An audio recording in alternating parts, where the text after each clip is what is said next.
نه پتن اکو خرد حبیبی خدا گفتند لیس فی الجنه لیس فی الجنه شیء مما فی الدنیا الا الاسماء. در جنت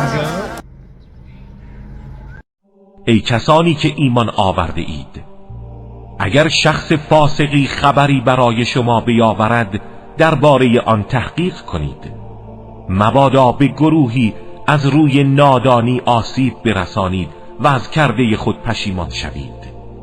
ای کسانی که ایمان آورده اید، نباید گروهی از مردان شما گروه دیگر را مسخره کنند، شاید آنها از اینها بهتر باشند، و نه زنانی زنان دیگر را، شاید آنان بهتر از اینان باشند، و یکدیگر را مورد طعن و عیب جویی قرار ندهید و با القاب زشت و ناپسند یکدیگر را یاد نکنید.